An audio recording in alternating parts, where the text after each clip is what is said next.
Hi everyone. Sorry it's been a while, but I am in the middle of a move, so right now my time isn't my own. But I do have a new video for you today. Yay! And rather late to be doing this at the end of January, but it is my top 13 of 2013. And this is like the exact opposite spot of where I normally film my videos. I normally film them on my desk, but it's covered with stuff right now. So here we go. And I actually took the time to put them in descending order because sometimes you just have to put stuff in order. So at number 13 we have Alara Unbroken by Doug Beyer. I picked this up at the start of last year when I had to go to jury duty, and I picked it up because the chapters were short basically. And I really enjoyed this book. It was a really well developed fantasy story, and while I really enjoyed the story, I feel like anyone who didn't actually know anything about Magic the Gathering would have a really hard time understanding the story. So that was why I couldn't recommend it to people, but it was still a really great fantasy story. At number 12, we have another book that I read at the beginning of the year. That is Shiva's Fire by Suzanne Fisher Staples. This was a book I had gotten when I was like 9 years old and just never got around to reading. It's about a girl who is from India. She wants to become a, I've already forgotten the word, Devadashi, which is a type of dancer that they have in India. And so she has to go to the special school and train, and really I enjoyed the story. At number 10, we have a book I don't actually own. I read it at the end of last year on a recommendation from Benjamin of Tomes, and that is Vampire Academy by Rochelle Mead. I've only read the first one because I read it in December. Sorry, Vampire Academy was actually number 11. Number 10 is The Throne of Fire by Rick Riordan. This is the second book in the Kane Chronicle series. It had a nice spin-off from the first book. It didn't take the story in the same, or the traditional direction a sequel would take it, and I felt it lived up to the first book. At number 9, we have a graphic novel, or I have a graphic novel, that is entitled Pandemonium. It was written by Chris Wooding and Cassandra, and I believe Cassandra Diaz illustrated it. It is a sort of supernatural retelling of The Prince and the Pauper, and obviously I enjoyed all of these, that's why they're on my favorites, but it was really cool to see a fairy tale being retold with like a supernatural kind of darker twist to it. And number 8, we have another ebook, and that is A Monster Calls by Patrick Ness.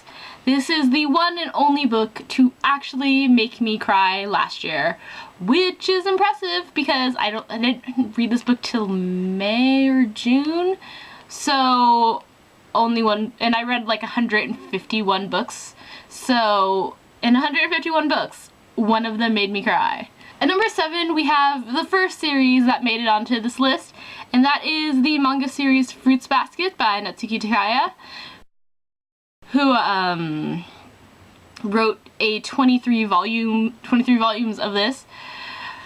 Personally for me, I think, while I really enjoyed it, the reason it's not higher up on the list is because everyone in the story had like such screwed up problems and things that happened to them, and at the end of the story it was just so nice. It's not that nice in real life, but at the same time it's a really good book to read when you're feeling down and you need a pick-me-up, or it's a really good story to read because everyone in the story just gets lifted up, and I really enjoyed it. I read like half of it in one day. So much for pacing. At number 6, we have the second series I have on this list, and that is the Sisters Grimm series. It's a 9-book children's series written by Michael Buckley. I read books 2 through 9. And again, this was another like lighthearted series without all of the drama that goes in YA and adult literature. It was it's a story about kids for kids, and it had fairy tales, which is awesome. Number 5, I finally have another book to show you, and that is The Host by Stephenie Meyer. I bought this book for $4. I bought this book for $4 without a dust jacket, so it doesn't have one, and I lent it to my brother to start reading it, which is why there's toilet paper in there, because apparently he's using that for a bookmark. But honestly, I hated the Twilight series so much. I'm like, I'm not gonna read anything else by Stephenie Meyer ever. And then I heard Katrina from Little Book, I'll recommend it, and I've liked a lot of the stuff she has liked. So I was like, you know what, I'll give it a shot. And then I ended up reading the book in 2 days, and it's in my top 5 of 2013. At number 4, we have The Mark of Athena, which is the 3rd book in the Heroes of Olympus series by Rick Riordan. I finished up the Percy Jackson series, and then I read the 3 books that were released at the time in the Heroes of Olympus series. I haven't read The House of Hades yet. Series, and I realized I just like the 3rd book better than the other 2. In the 1st book, you are given the same world, but with people you've never met before. Then in the second time, with the Son of Neptune, you're given a couple of the characters that you've met already, but a bunch of characters that you don't. And by the 3rd book, you've come to love the characters in the 1st book, you've come to love the characters in the 2nd book, and if you love the Percy Jackson series, then you love the characters in that book, and they're just all filtered there nicely into one world, in one book, and that's why I really enjoyed The Mark of Athena. Then we get to my top 3. So for the final book I actually have a physical copy of. We have number 3, 13 Reasons Why by Jay Asher. This book almost made me cry. This almost was the first book to make me cry, but not quite. Having said that, there were feels, there was sadness.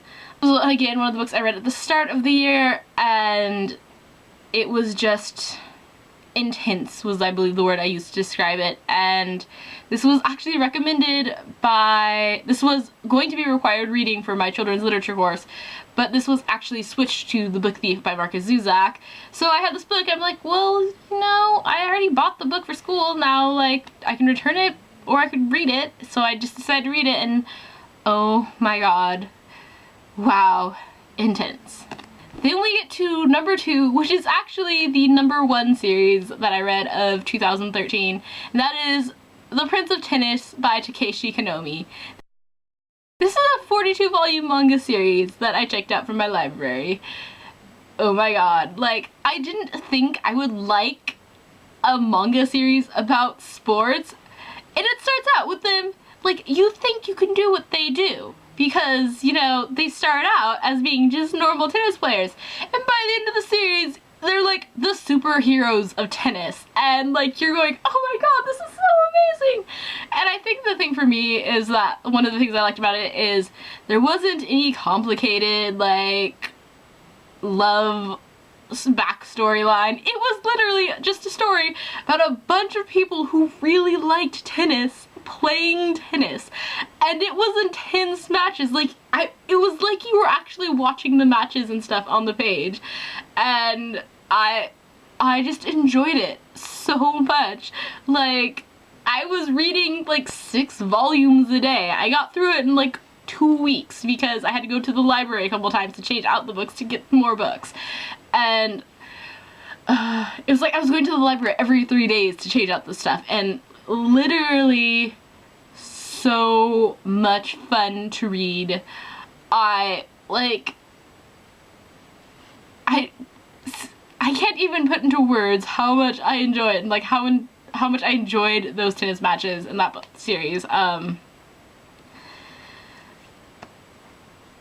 So then we get on to my number 1 choice for 2013, and that is Ready Player One by Ernest Cline. I mean, I read it in 2013, so obviously it's going to go on that list. This was a book that I saw everyone on BookTube talking about, and everyone was like talking about how it was cool because it had 80s references and stuff, and I was like, I don't care about the 80s. The thing I know about the 80s is bad hair. What I do like and know are video games, and I was like, okay, so this is a book about video games. I'm down with that. And It was literally like, I read half of that book out loud to my brother, and my brother is sitting there laughing. It was just everything I could ever want in a book, and like, there was nothing, I knew there was nothing in 2013 that was going to beat Ready Player One. But definitely, like, I can't believe I don't own a copy. I will be getting a copy of Ready Player One sometime this year, just because, like, so amazing. And there you have it, my top 13 books of 2013. Until next time, TTYL.